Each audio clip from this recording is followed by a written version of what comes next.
This is Abnormal Entertainment. I am a real American, fight for the rights of every man. I am a real American, fight for what's right, fight for your life. You're listening to the No Cry Zone, a progressive political podcast on the Abnormal Entertainment Network.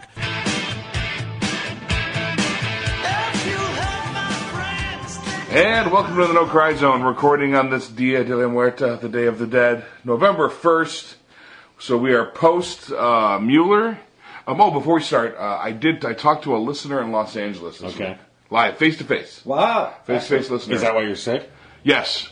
They gave me the disease. Yeah, wow. The crud. But this listener said that they like the show very much.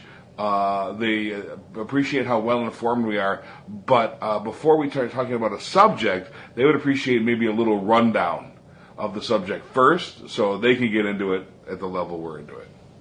That makes sense. That's a fair Yeah, criticism, I suppose. if it's a criticism at all. Besides that you're really enjoying it, like I really enjoyed it. So it's Good. Well, that's just see, but that presumes we know what we're going to talk about. Well, they think we do. That presumes that we have even at all, for 1 second, discussed today's show with ourselves, like before. Right. It doesn't. Some sort of an agenda, or even just an email, just a quick What? text. Hey, today let's talk about. We're lucky if it's there. Are you showing up today? Text happened. Usually the text is running late. I'm going to be there. See, I call that authenticity. That's authenticity.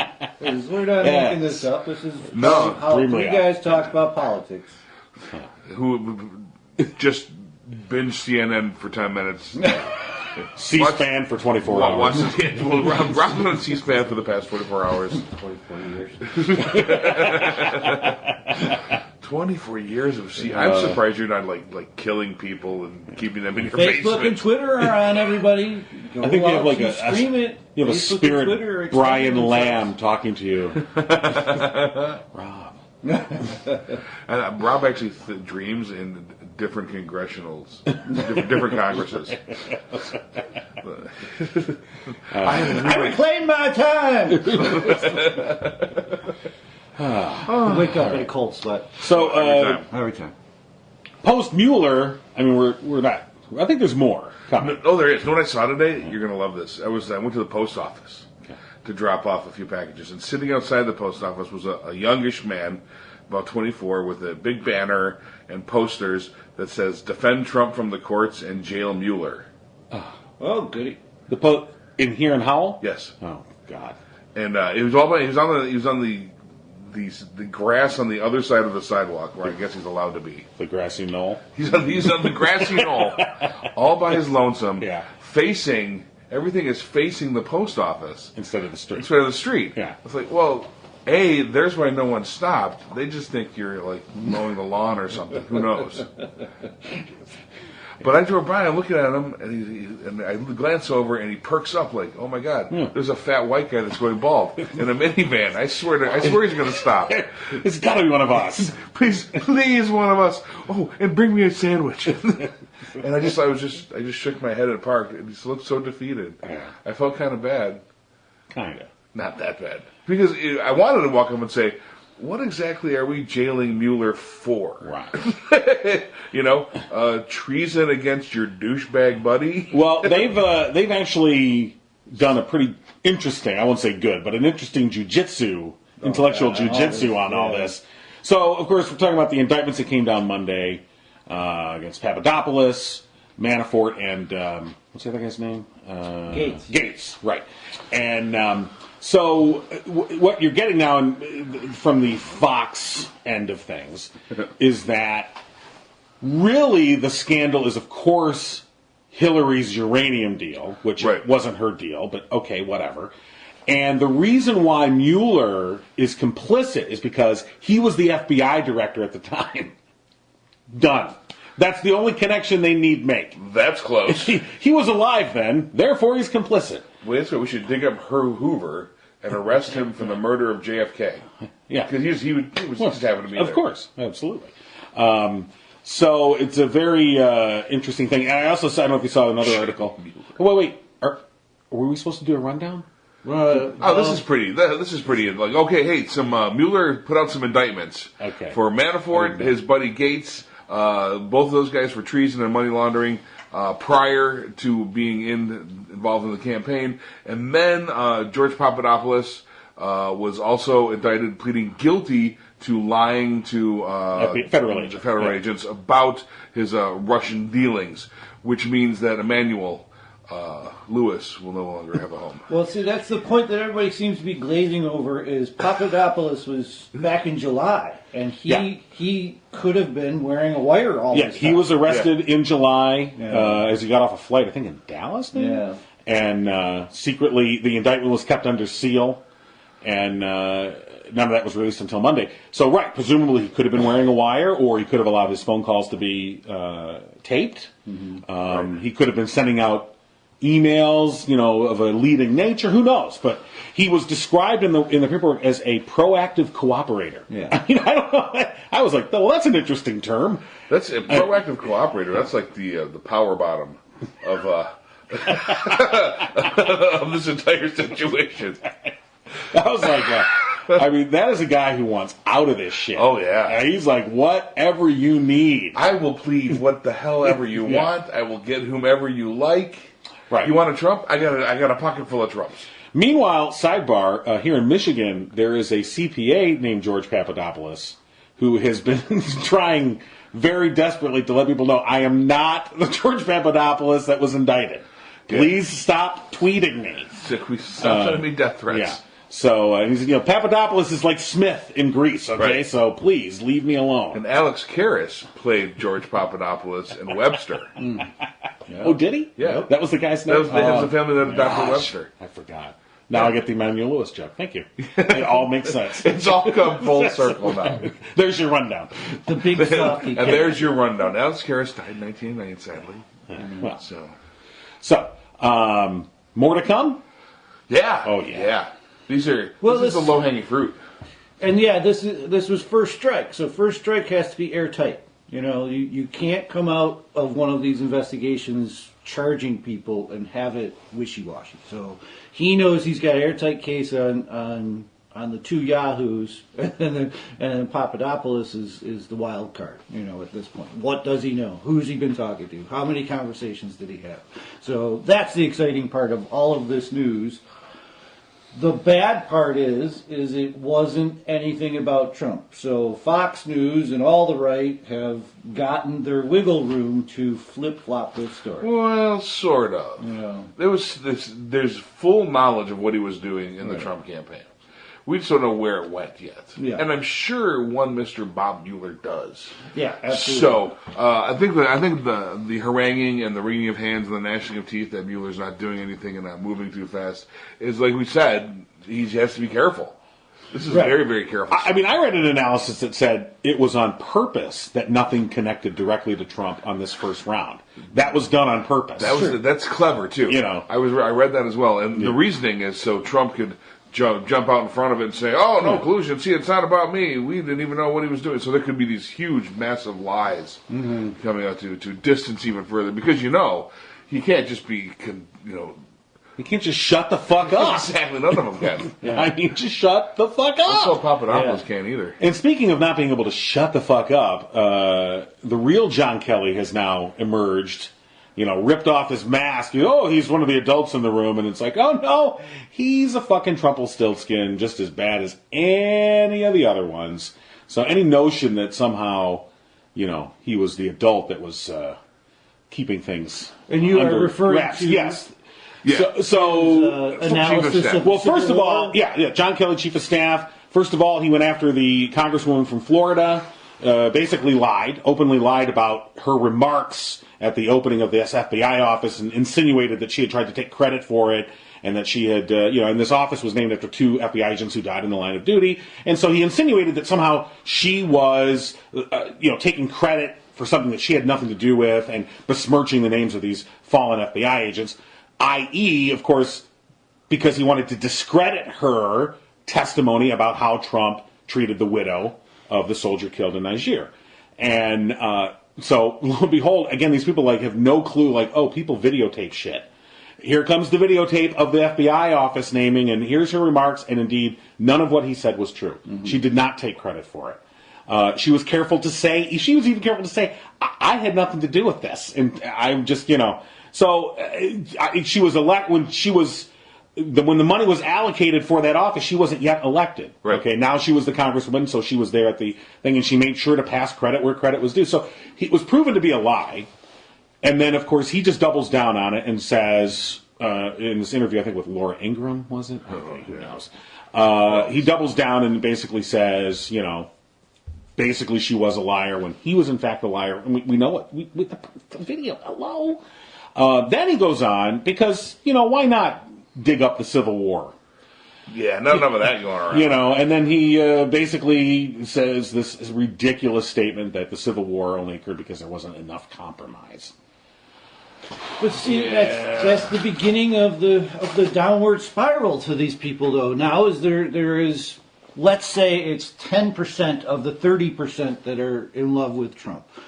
That is millions of people now that have that in their head, that was the reason for the Civil War, is the North didn't compromise. Rob, they had that before. Yeah. True. On that particular, I know the dynamic that you're talking about. On this particular issue, I don't think it applies, because that was one that was sort of already ingrained. It was just disappointing and, in fact, infuriating to hear it from Kelly. You just go, because you thought, okay, here's a professional. This is a professional military guy. That's the area that he's coming out of. That's his experience, and so it's clear that he probably is one of these military guys that probably hated Obama because he was black. Sorry, I'm going to go out on a limb here and get inside his brain. And he saluted when he had to, and all the rest. But it's clear that he felt like, having an African-American commander-in-chief was a real problem for him. I think his innate racism is showing. And the fact that he's going to double down for Trump, a guy who has shown no inclination to respect the institutions of the United States, the traditions of the United States, the institutions and traditions of the White House, much less. But he's going to go double down for this guy. He's going to lie for him. He's going to go out there and defend him on the indefensible. I mean, this is a guy who made a Gold Star widow cry. I don't care if whatever you said to make a Gold Star widow cry on the day she's greeting the body of her dead husband, you apologize, whether you did anything wrong or not. Yeah. You apologize. You just go, I'm sorry, whatever I said, I completely... But of course, Trump can't do that. Trump can never apologize. That means he's wrong. Exactly. He's like the Fonz. Yeah. Woo. Well, even the Fonz eventually said it. Once. Yeah. Well, it's once more than we're here out of this turd. So, nonetheless, here we have Kelly basically revealing himself to be a full Trumpelstiltskin. And, what am I looking? Oh, yes, okay. I just handed something. This just in. Steve Lombardi prints really bad. Leonardo. Steve Leonardi. Yeah. So, that's a whole separate thing. That wasn't in the rundown, sorry. Take the art out and sell the frame separate. Right. So, oh God. So, this is a crew that, they're circling the wagons. Yes. I mean... most definitely. And, reports of rage eating. Yeah. That's, I always like that one. I want to get away with that. I'm angry a lot. Why can't I rage eat? Right. Well, the lineup sounded like it was, went to a food court and get something from everywhere. Right. Yeah. See, I know if I try to rage eat, I'll get a text from my wife saying, "Why did you just spend $38 at Arby's?" And so, and that's no good. That's tremendous. That's not a random number. That's been spent before. That has been spent before at Arby's. I'm trying to figure out where that 38 went. Arby's is expensive. Not that expensive. It's expensive, yeah. Yeah, they're like $6 a shot. Yeah, well, that's just for the sandwich. You get the fries and the drink. Okay. Anywho, the fries and the drink and the sandwich, plus desserts. Well, multiple. Yeah, right. Then you want to get an extra. And loaded sandwiches. What I think of potato cakes. $38. You're talking about like 3 or 4 sandwiches with fries, potato cakes. Well, curly fries too. So. And a diet. That's an upcharge. And the diet, yeah. Well, absolutely. So, anyway. Gallons of horsey sauce. So here's my theory: is that many presidents, many administrations, many of these groups of men have come into power here in the United States and done just as dastardly of deeds in the past. The difference being with this one is because it's Trump, he can't keep his mouth shut about them. Like, most presidents on this whole Russia thing, I mean, really, the whole Russia thing, they would not have talked about it for 2 years.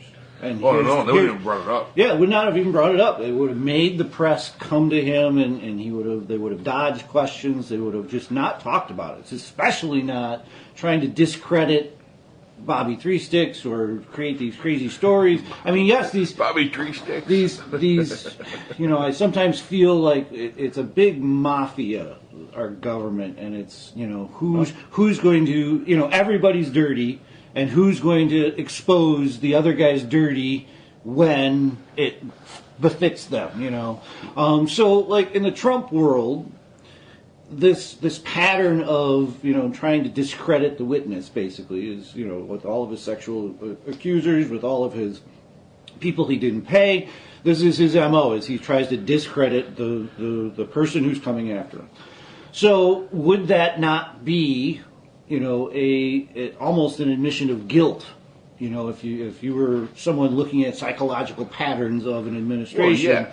This administration being the way they are and the statements that they're coming out with, trying to, completely twist every story into their benefit, and the media is against them.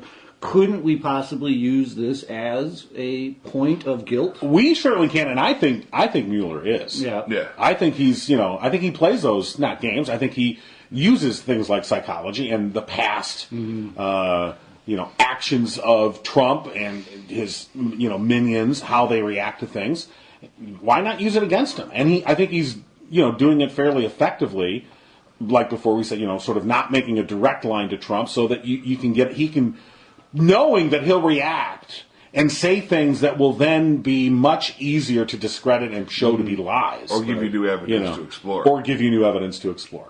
And so with Papadopoulos, for instance, Papadopoulos, if you go back, the thing about Papadopoulos is, so he was in Italy, I believe, in January of 2016, and he's approached by a Russian professor, a university professor, who says, hey, I understand you're with the Trump team, and I know somebody that has a lot of information about Russian foreign policy, and they would really like to be able to just sort of make a connection with the team, and hopefully there could be better relations. And it was a very innocuous kind of a conversation, and they met again in London in a few months later. I think this was March now of 2016. They met in London.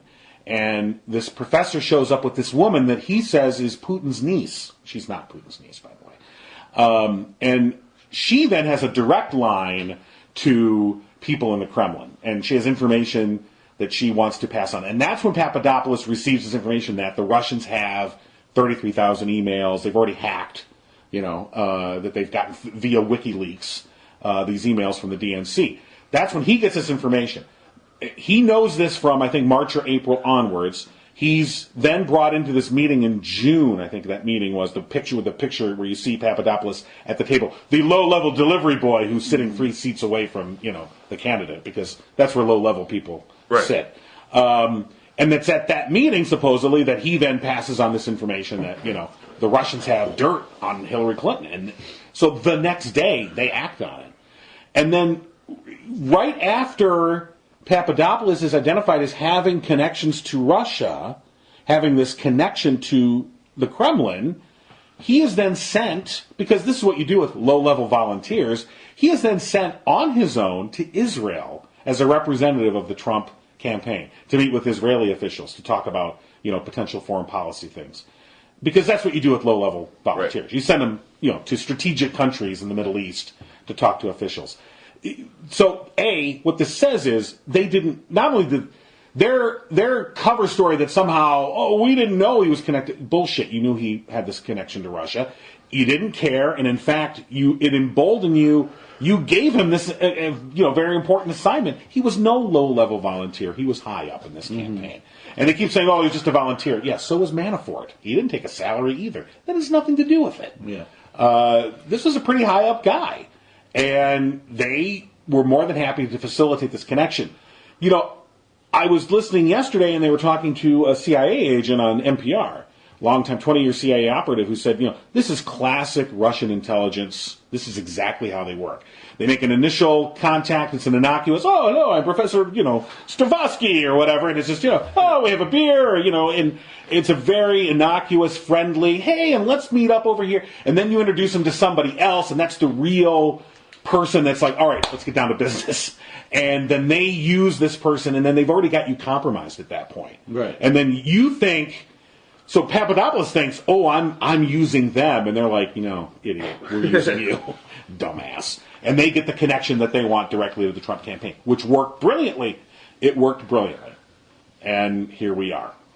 And so hopefully he's spilling his guts. Yeah. So Papadopoulos, I was worried because we heard on Friday that the indictments were going down. And I was worried because all through the weekend, I'm seeing all over Twitter and everything, people are like, this is it, it's going to happen, arrests and da-da-da. And I was worried. I said, I just hope, A, that there is an arrest on Monday. It doesn't just turn out to be nothing. And B, it's not some low-level flunky, that it was. And the fact that it was Manafort off the bat, you're like, oh, then they are shooting high. Yeah, I predicted Manafort and maybe Flynn. I think this is them going after Flynn. Yeah. In a sense of Flynn's next. And when you get Flynn and Papadopoulos, and then when you hear about Papadopoulos, the fact that he was arrested in July, and his arrest was kept under seal, and he's called a proactive cooperator, which means, he could have been wearing a wire, or having his phone calls taped, or putting out very, leading emails, waiting for, solicitous responses, and they're using all this information. That makes you think that they are going after Flynn, because Flynn puts you in the Oval Office. Don't forget, Manafort and Papadopoulos never made it to the Oval Office. Right. Okay? Flynn did. Flynn gets you now, you're one step closer. If you go back and look about how Watergate was constructed, this is classic.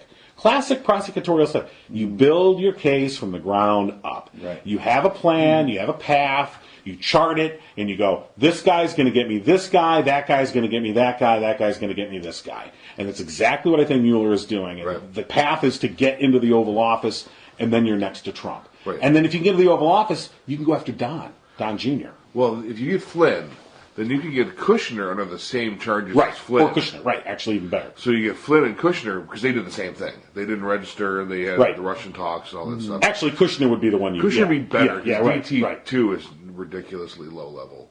He's lower level than Papadopoulos. You're right. No, Kushner, yeah, absolutely. The Roos. Kushner would be the guy to go after. And then if you get Kushner, then you got the family. And now you have leverage with Trump. Now you can make a deal. I mean, you could potentially say, Quit. go. Take Okay. Well, the charges against your son-in-law, we'll shred Quit. those, or Take Pence. just go. Pruitt. I want Pruitt out. I think Pruitt and Zinke are the dangers right now. I They're really all do. the dangers right They now. really are.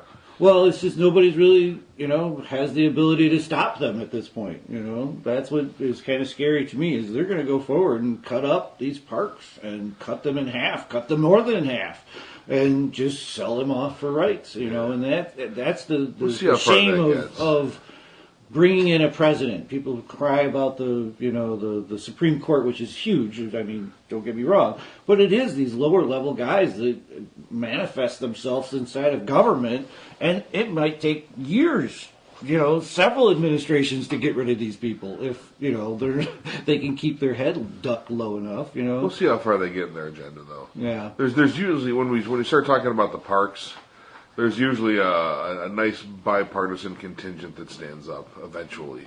You'd like to think that. I mean, they've already planned to raise the price. I think double the entrance fees to some of the parks. That I expected. Of course, that's to pay for their huge cuts, which. Well, Republicans, somebody old guy told me this a long time ago. Republicans never bring in new taxes; they bring in new fees. Right. It's different.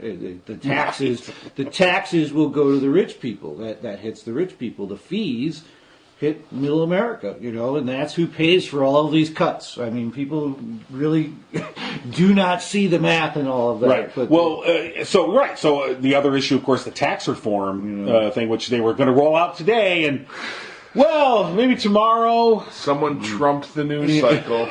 Apparently, we're in the musical Annie. Yeah. It's tomorrow. Tomorrow. Oh, I thought you were going to get up with Hard Knock Life. Well, actually.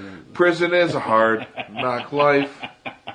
So Getting shanked with a knife. right. Don't you know? So the Republicans are all there, like, we have to pass some sort of tax reform, because we didn't get the health care thing done, so we got to do this. Did you do healthcare? Yeah, I know. Oh, I was shocked. I fell asleep during that whole thing. Right.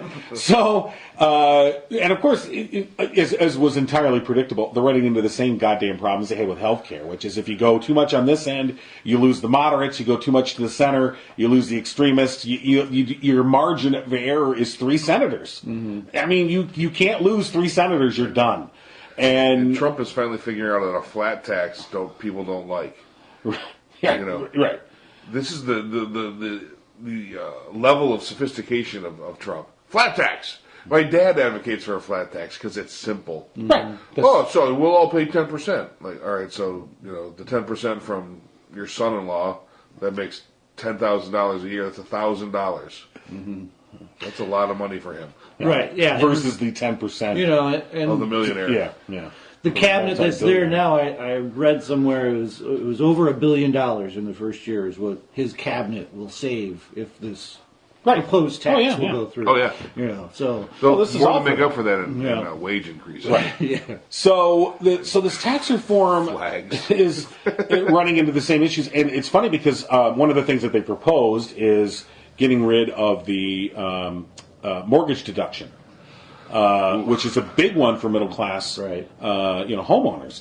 And interestingly enough, the Realtors Association has now come out against this. And I just saw here in Michigan, in the 8th District, where we're recording right now, very conservative red district, Realtors Association has put up a website specifically targeting the Republican Congressman Mike Bishop. Basically saying, and this is a conservative, very Republican organization, going after a conservative Republican congressman because this is their special interest. I mean, this is who the Republicans, the Trumpelstiltskins, they have no choice because they have to find this money to pay off their multi-billionaires. Mm-hmm. So they have to find it somewhere. So of course they're going to go and they're going to get rid of things like the mortgage deduction, or they're going to tax 401k earnings, and things that are directly impact middle class, taxpayers. And they're going to say, of course, the exact opposite. Oh, no, this is a middle-class tax cut, when it's exactly a middle-class kick-in-the-ass cut is what it is. God, yeah. And what balls, 8 years after a housing crisis where no one went to jail. Right. And, the fines were laughable for what they made. And here they are, they're going to come after that particular program, the mortgage. And it's a lot of money. That's why they're going after it. It's not a nothing program. I mean, it's a lot of money. But, a middle-class family, they're going to get, if they're really lucky, a couple of grand back each year. And a lot of that is your mortgage payments, your mortgage interest that you paid out through the year. So you take that away, you're basically eliminating or halving the refund that a middle class family will get. And so what it says to me is that this is indicative of these guys cannot do shit. I mean, they are so bloody fucking stupid. They know how to be corrupt. I mean, they really know how to be corrupt. They know how to, go in and siphon money one way or the other, or push influence in a direction. But they have no clue how to govern. None. Well, it's the same thing that happened with Romney in that election. The same thing that happened when we're looking at our polls. They have this aggrandized sense of who's with them, right? Which is just it's not. I don't know what polls they're looking at, but most people hate the concepts in these tax plans once they figure out what's in the tax plan. Right. So the way this all ties in is, of course, heading into the 2018 election, a key election for our nation, but for the Trump administration specifically, because they have to maintain Republican control in the House and Senate, especially in the House. Now, they're likely to retain it in the House, although if they fuck up a tax reform bill, I don't know. I don't know. I think everything's in play. It doesn't mean for sure they would lose the House, but it's a possibility because they are then going to set off a revolution amongst their base, who are going to say, you guys can get nothing done, and then they're going to splinter. You're going to get the far-right Roy Moore faction of the Republican Party that's going to go out and say that the Paul Ryan faction of the party is too liberal.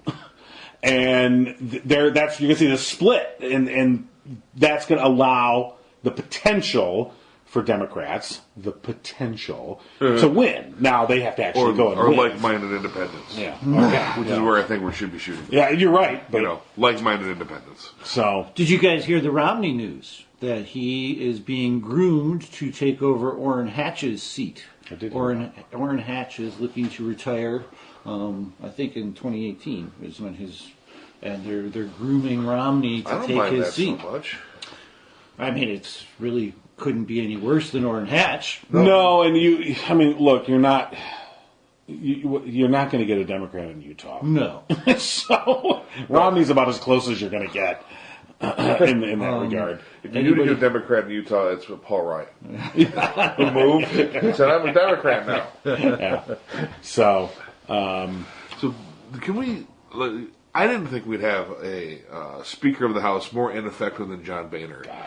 But what the hell?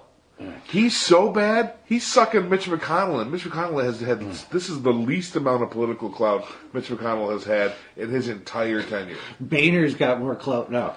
Yeah, he's 4 boxes of wine in every day. Absolutely. And he's sad. There was a great article. I think it's the Atlantic that Boehner does a tell-all. And, it's a great article. No fucks. Everybody's going down. And but it does kind of prove maybe they're keeping their audience coming.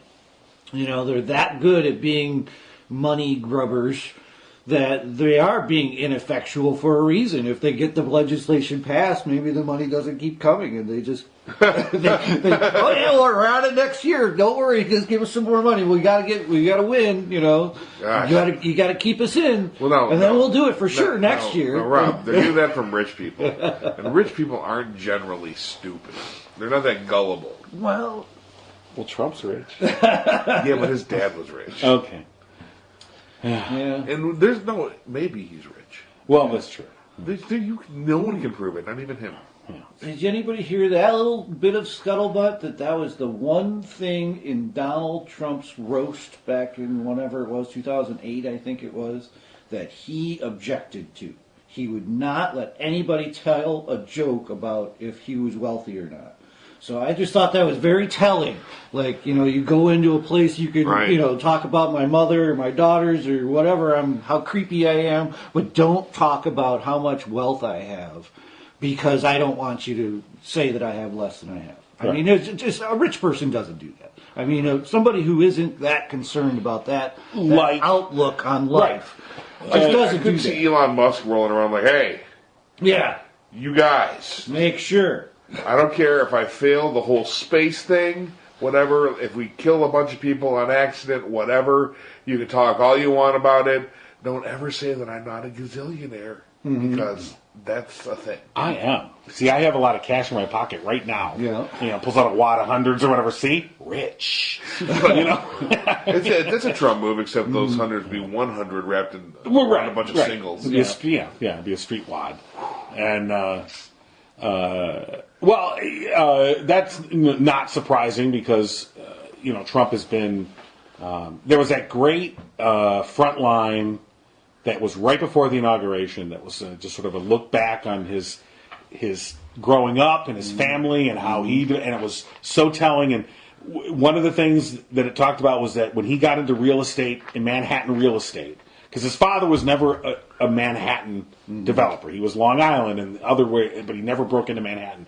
That was Trump's thing. I'm going to get into Manhattan. And he got in and he was almost instantly not accepted by the Manhattan elite. Well, yeah. And they hated the guy right from the get-go, and they had no problem letting him know it. Yeah. And he couldn't fucking stand that shit. And that's, I think, marked him for life in that regard. The NFL did the same thing to him. He's wanted a team forever and ever and ever. That was another one of his little milestones. And that's why he went to the they USFL. all laughed at him. Yeah. And they all laughed at him, and there was even people that wrote him letters and told him to fuck right off. And, it was not, subtle. Now he's going to make legislation. Yeah, right. So, but I think that's why there's Trumpelstiltskins out there, though.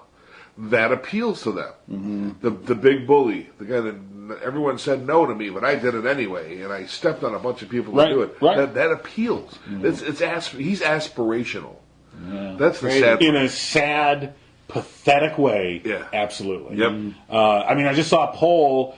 They talked to diehard Trump supporters, and I don't know how exactly they determined they were diehards, but they walked through the Nakamura building barefoot on glass. So they talked to the diehard Trump supporters, and basically a good majority of them said it would not matter if it could be proven that Trump colluded with the Russians. That wouldn't matter to them at all. Doesn't matter. I mean, because right now the basic narrative is it's all bullshit. You can't prove it. That never happened. So I think this poll said, all right, let's just presume that it is true. Just presume that it is. Right. Then they had to explain what presume meant. And what would you think if it was proven to you that they colluded with the Russians? Who cares? I don't care. So confirming again, 60%. It was way over 50 for sure. And their go-to on that is the votes didn't change. The votes didn't change. I mean, they'll say that like with a twitch. Right. And the best part is it doesn't matter what they think. Yeah, exactly. The cool part, because what we've determined is they'll go out and vote and they'll yell and they'll cry and they'll go on Facebook and they'll set up a little stand out front of your local post office. But what else are they going to do? Yeah. They have nothing. They intellectually have nothing, and ethically and morally they have nothing. Let's go out and die somewhere. Well, at this point, yeah. I just don't think there's any point in... there's no dialogue to be had. No, there's not. And people, the polls going on them, I think it's more of a curiosity at this point. Now we're just watching a little curious aspect of the population. Like, let's see what happens with this control group. And that's really what I feel like about them, because they're ineffectual. He's not going to run again. And if he does run again, he's going to lose. Yeah. And he's not going to get any money to run again either. So there's that. Right. But so that's immaterial. The fact that he has got nothing done and will get nothing done is present. What we have to do right now is just, if he doesn't leave and he's not impeached, if he doesn't go anywhere, is shore up where we can and try and defend ourselves against another thing like this. Right. And hope against all hope that we don't get into a fucking war in Korea. Yes. Or Spain. Or wherever. Yeah, or God Australia. Knows, or wherever he decides. It was Venezuela, too. Maybe don't be going to war in Venezuela's bad now. And right now it's the weird one is Niger. We lost all the protection there, and now we are the protection. So that one is going to be the new hotspot for us to have on the radar. I wonder what happens the first time he found out there was a country called Niger. Yeah.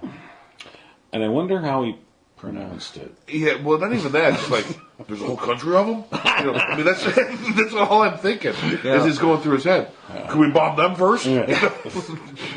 Why aren't we bombing them? Well, sir, we are. I bet they all took a knee. That's what is wrong with you, Trump? Yeah. I was wondering, thinking about the Facebook, if it does come out that he had colluded with Russia and it was as serious as I believe it is.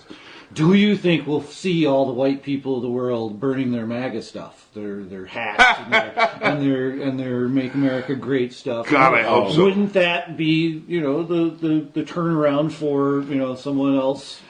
No. But I wish they would because I got a little stash. Well, that's what you like to see the value go up. Put that on eBay and something. Yeah, right. You like to see the value go up. I've got a Rick Santorum banner. I don't think that they won't burn it in the style of like people that are burning their NFL jerseys or they're publicly putting it on Facebook. They'll just kind of put it in the garbage, kind of garbaflage it. Put it in the garbage can. Put something on top of it so no one sees it in there, and just that's where that Arby's bag went, wasn't it? Little garbage. Both those Arby bags. You got to know what you're doing. All right. I love the guys that were burning their Kaepernick jerseys and then standing right by it and not realizing it's nylon, inhaling the fumes and passing out. Those are my favorite ones. Yeah. You just got sacked. Right. So I don't know. I have no idea.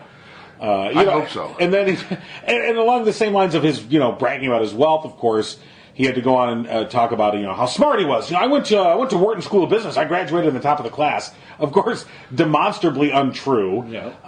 And a little sidebar, interesting personal story. My mom, for a number of years, has told us how she also, and I knew she was a graduate of the University of Pennsylvania, where the Wharton School of Business is at, and she had said, I graduated with Donald Trump. And, okay, didn't really believe her, I'll be honest with you. Prone maybe to some exaggeration. So you go, okay, Mom, sure. Yeah, she also claimed that we're distant cousins to Newt Gingrich. So there are things like, even if these are true, you're like, why are you, really? Erase that.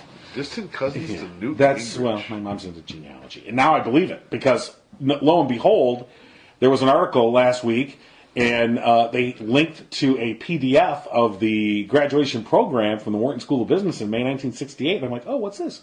I click it on, and I look through it, and sure enough, there's my mom's name. And I'm like, well, son of a bitch. Wow. You've been complaining and deriding your mother for years. Well, no more than any other Jewish son.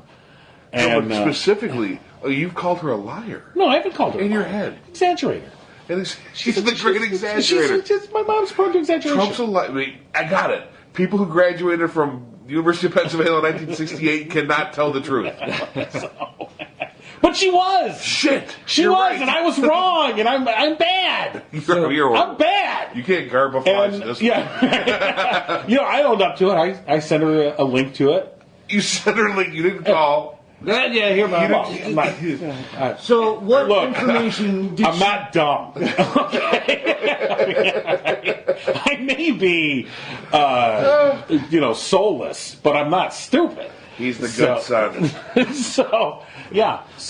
Anyway, along these years, and my mom said, by the way, I graduated with Donald Trump, and I had a class where she had one class where she said she had a statistics class. Now, she was getting her master's in nursing. He was getting his bachelor's in economics. And she said they had a statistics class together. And she remembered him from this class, and she remembered that he was just a complete A. She said he was a bully and a complete idiot, and everyone hated him. Now, this was, she started telling us this back before, like right when his campaign started. I mean, it was back in late 2015, frankly. And you're like, oh, okay, yeah, sure, whatever. And so, sure enough, again, this article was about, because he had come out and said, oh, I'm a very smart person. I'm very smart because I went to the Wharton School of Business. And they went and found a professor from the Wharton School of Business who said he was one of the dumbest students I ever had. The program, you look at the program, by the way, it indicates he was not in the top of the class because the top 20 students were listed in the special section. Right. He was just in the main body of names. So he was not a top student. The article found this professor who said, oh, yeah, the guy was just a complete idiot. And that's because you buy into the liberal indoctrination that universities do. Well, yeah, all universities are horrible. Except when he was a Democrat. Right. So, I've told this story to say, I'm sorry, Mom. You were right. Does she listen? Mm-hmm. Probably not. Probably not. I think you should call. Yeah. Should I call her right now? Yeah. I don't have my phone. It's going to end like this. Jonathan, your brother gets the house. Click. Good. I don't want it. Damn, you should be happy your mom doesn't listen. Yeah, so. Sheesh. I hope she doesn't listen. Think she listens? No. Okay. It's a podcast. Okay. Anyway, It's like computer radio, Mom. Oh, well, I don't know how it works. so Click here. so our president is constantly in need of this ego boost. That he's a smart guy. That he's very rich. He's always the best at everything. Everything, always. Reminds me when we suffered under Obama, who was always doing stuff like that. Oh God, Obama wouldn't shut up about how great he was. The audacity. So, I mean, this is a perplexing slice of humanity. It's the same slice of humanity that thought all of the bad things about Obama, and you can't shake those things out of those. Right. What are we going to do with this slice of population? We're going to do the same thing we've always done. Just ignore them. Ignore them. But when they don't have a front piece, they don't have someone to lead their charge. They slink back where they were, and they kind of just like, I guess it'd be great if we could Nazify right now. Yeah, it wouldn't be awesome. People think it sucks. Yeah, we can't really go out and just call people names. And I know we thought if we just wore khakis, maybe they'd all fall for it. Right. You know, we didn't wear the swastikas. We didn't put on the brown shirts. We wore khakis and nice and white polos. polos. Yeah. That's the angriest tree fort around, isn't it? It's like everybody with their guns and their khakis and their white shirts on. Just I could never be a Nazi because I can't wear those white shirts because I'm always slopping food and things. Mm-hmm. No, I wouldn't be any good. The emoluments clause thing that we were talking about last week, Blumenstein kind of got Sessions to say that it had standing in a hearing last week. So that might be going forward. That's it. And that's another point of, I don't think he's that rich, is you wouldn't be running all these deals as being the president of the United States if you were independently wealthy. You just would. I mean, just these rich guys, they would take time off and just let their investments increase. And the theory is that he needed the Russian oligarchs to prop up his business empire, quote unquote, which was about the founder. Mm-hmm. And he needed their money to stay afloat, to not have to go to bankruptcy. Yeah. And that's why he's indebted to the Russians. That's how he got into that whole pit. Yeah. And that would fit. That ever since then, that money that they gave him propped him up and has kept him moving forward. Mm-hmm. And I think he thought, if I can get into the presidency, then I can monetize that. Right. Which he already is. Mm-hmm. And you're right. They're low, and they're low level cons. Right. I mean, they really are.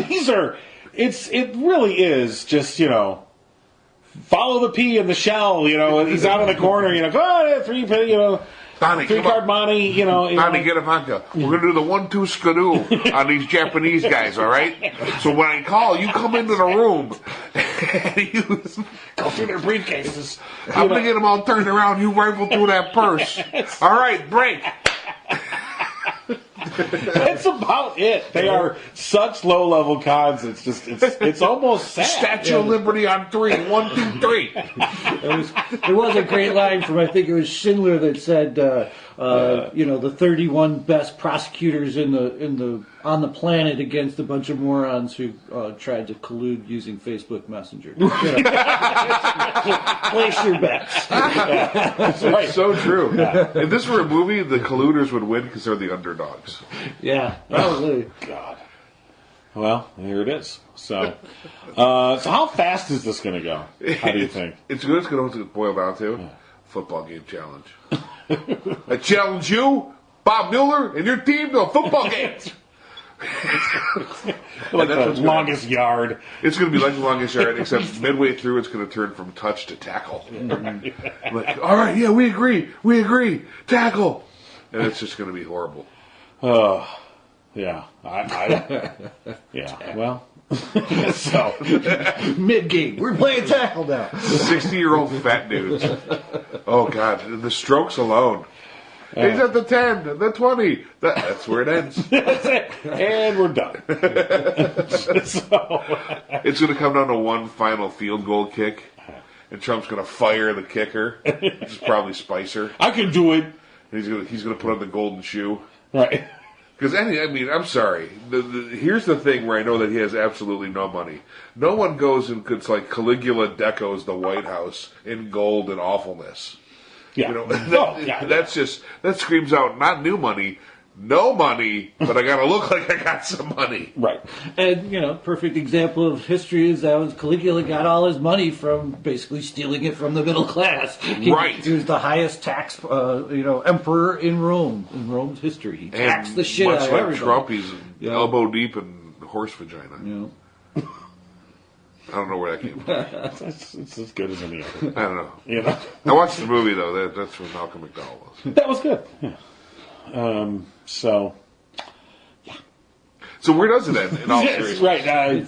What do you think? How fast is it going to go? That was my question. I still think that... Are we in for a long pause, or are we going to get another 1-2 punch here in a week or two? I believe that we're going to get some low-level rabbit punches. Like we've got here, like a Manafort. Okay. Oh, right in the liver. Right. Mike Flynn. Oh, right in the other liver. Oh, bring in, what's her name?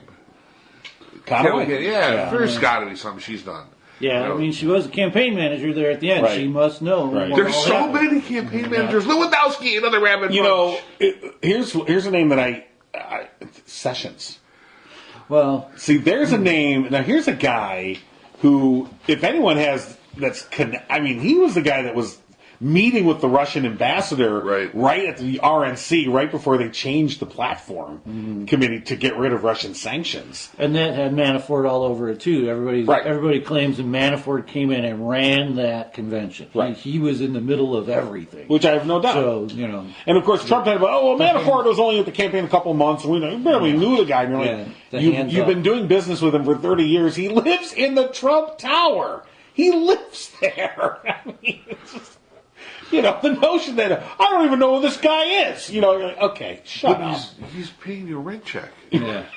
So Sessions that'll be a big hit. His rent just went up. You arresting the sitting attorney general. And that's crazy talk. I don't know. That's where you go. Can you? Well, I'm sure you can. I mean, I know, but how do you? Yeah, it's just. Well, it's all up to Blumenstein. I mean, Right. Blumenstein. You mean Rosenstein? Is it? Yeah, Rod Rosenstein. Rod Rosenstein. Sorry, I was thinking of the senator. But yeah, it's all up to him. He runs that whole show, and it is kind of a telling C-SPAN one to watch. Is Sessions answering questions about that whole thing? Is do you still have confidence in Mr. Mueller, or and he's stuttering, and all of those tells come out. He is terrified of Mueller. Well, Yes. and He's his terrified. And his back and forth with Al Franken, where Franken's like, every time you come in here, you move the damn goal line of what kind of contact you had. And Sessions trying to act all his, how dare you impugn my character, sir? It has 7 herbs and spices. It has never changed. And, you're like, okay, the fact that we're even having this conversation is ridiculous. I said, Mr. Funny Man, next time to that high-powered perception, you're quoting Silence of the Lambs. I did not collude with Russians. And the reasoning for that is just ridiculous. It's, I was just taking a gas. Yeah. I was just taken so aback. I just blurted it out. Oh mercy! If he comes in with a big green dress on, that were his drapes at one point, it's going to be so awesome. Yeah. Oh, this old thing. And they suddenly slide a fainting couch right behind him. Say, oh my, I got the vapors. I got a case of the vapors. Now, I don't know nothing about no colluding with Russians. Oh my. Oh, could someone please give me a mint julep? I'm parched. So that's a big dog, obviously. I mean, to go after him, and I think that I have to believe they've already got shit on him. And this goes back to, it's interesting you're talking about Trump doing the rage eating, and one of the things he keeps raging about is the fact that Sessions recused himself early on, because clearly Sessions didn't fucking get how criminal this enterprise was going to be. Trump got it. Trump understood, like, hey, asshole, I made you the Attorney General so you could keep a fucking lid on this shit, and then you go, I'm going to have 5 seconds of actual character and recuse myself. Well, that was. But he yelled at me. Right? I mean, and so Trump's like, you fuck.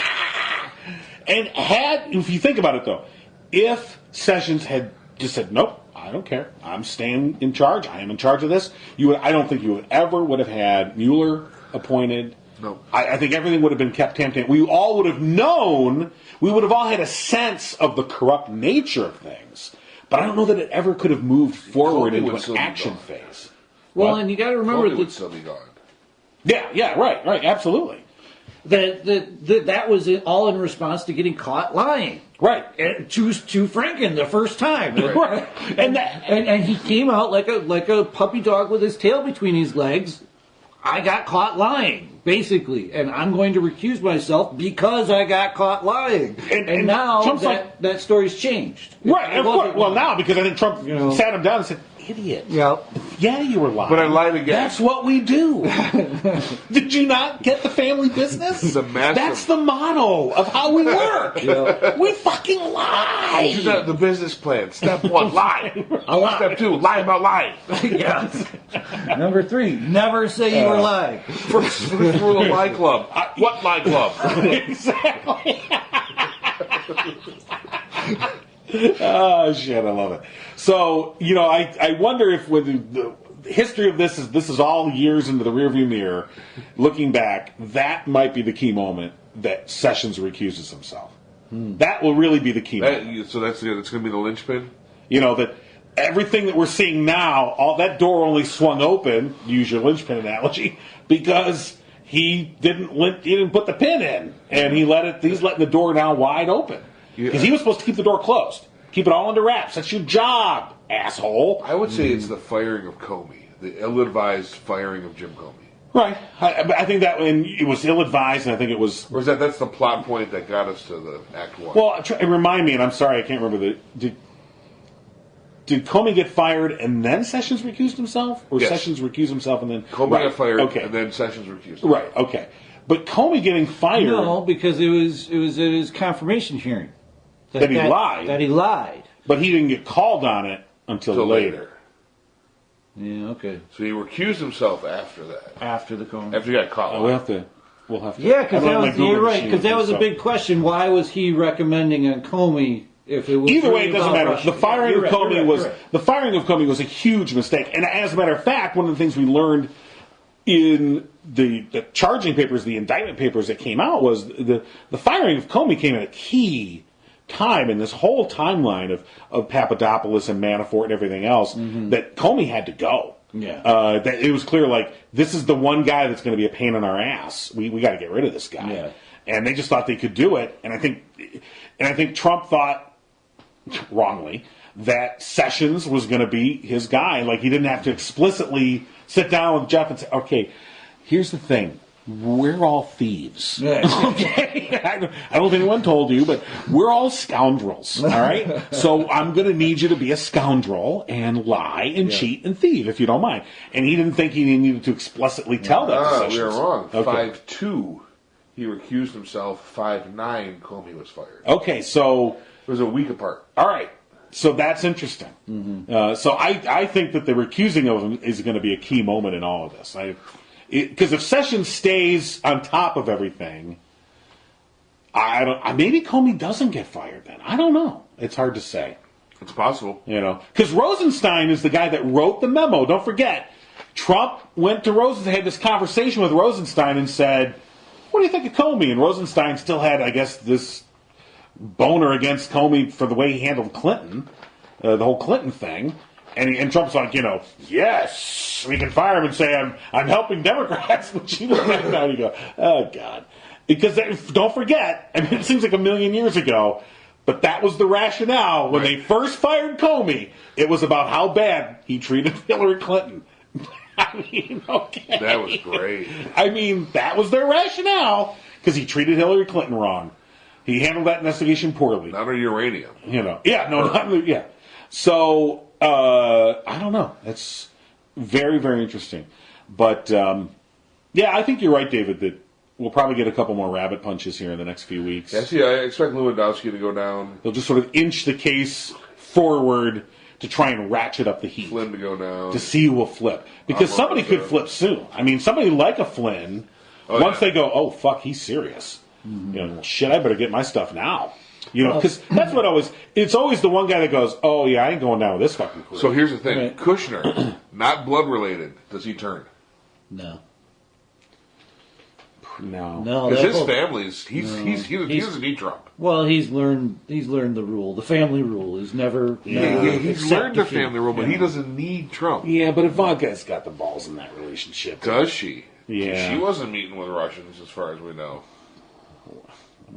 Blowing him. Maybe she needs the money from the old Kushner family infusion. Yeah, I don't know. Although there's a whole thing about this building that the Kushners own that's going to get repossessed, and that the family is not doing all that well financially. That 666 So, building? Yeah. Really? That's Yeah. getting repossessed? I thought so, or not. Wait a It's minute. getting foreclosed on. A bunch of Jews own the Devil's Building in Manhattan. Right. Well, and It's crazy. Surprise you? it's got weird history, that building, too. The Chinese have been after it, where the government has to keep Right. them away from it, and there's a all whole- kinds of weird stuff. It is a that whole goes- thing that's going on. But the last And I they heard bought it, it for way too much. they're facing like a foreclosure on it or a repossession of it, and it was going to be a big financial hit to the Kushner family. It's in the basement. So, Like that was part of a deal or something. That's what it smelled like of me. Is that was a deal? You Right. guys pay too much for this building, and we'll give you this, and the other we'll give you this. Never happened.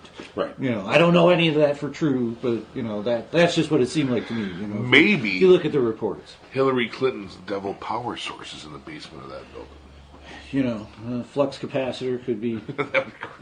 It's the aliens. You know. So, we didn't talk about JFK yet. Oh yeah, He's JFK. dead. Yeah, he came out. Yeah. Holy I'm crap! sorry, I gave it away. Spoiler alert. And you know the things that nobody was concerned about, the rest of the world was. Like all of the plots against all these other governments that we've done, all of the other governments are going, "Hey, wait a minute."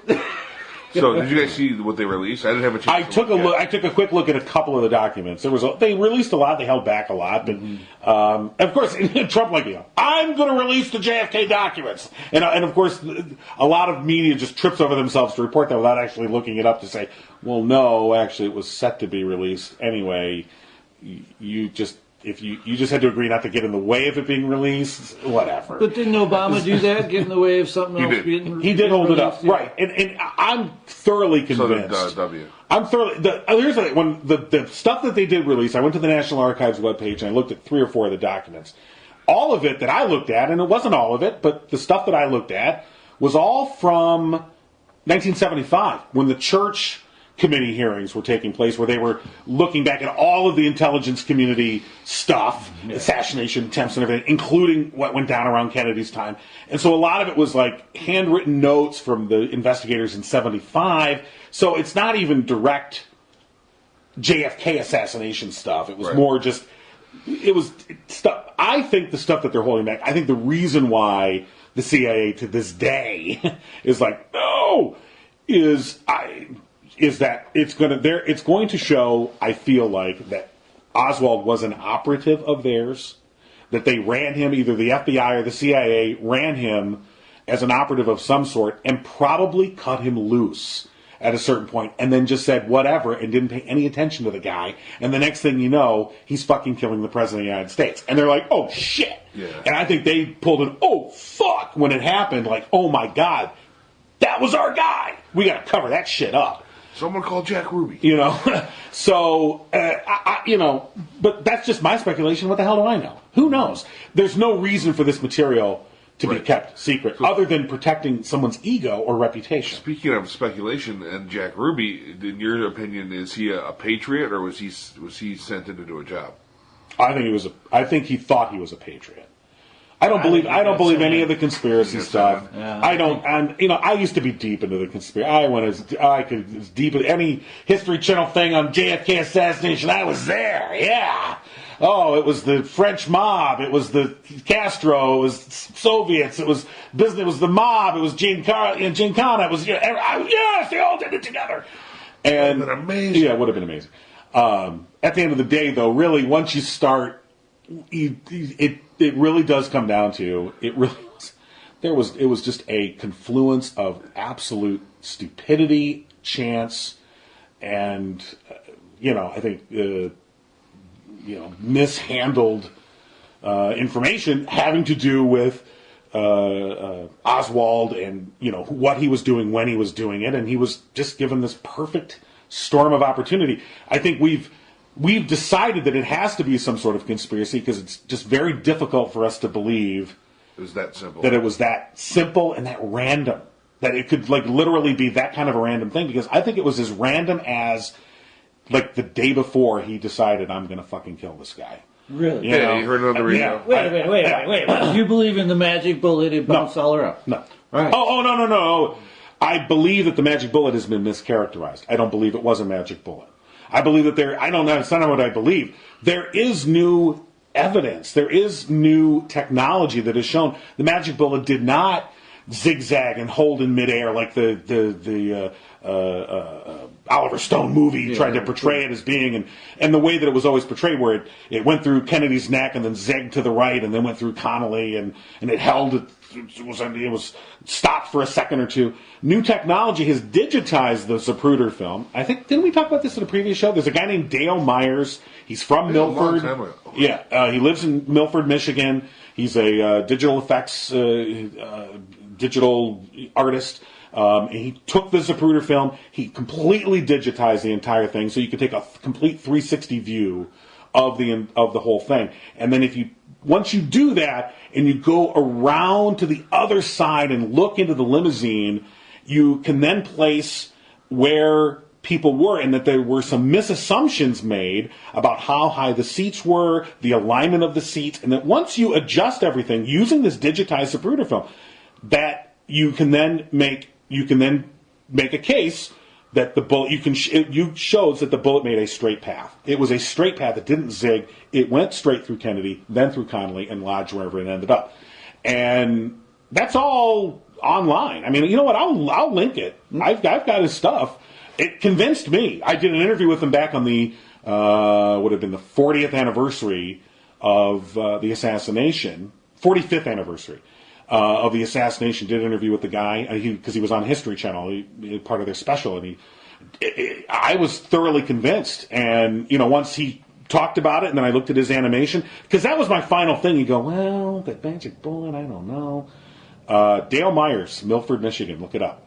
Very cool. Anyway, very interesting stuff.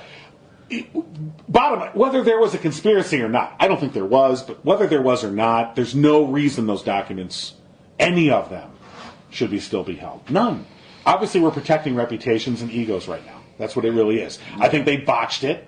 I think they fucked up, and they allowed this completely loose cannon to be loose and free, and they ended up killing the President of the United States, and they don't want everyone to know just how fucking stupid they were. So essentially what you're saying is Lee Harvey Oswald was the Jason Bourne of the 60s? No. The Oswald identity. No, I mean, Oswald, the more you read about him, I mean, he's a kooky guy. Oh, yeah. He's ultimate narcissist.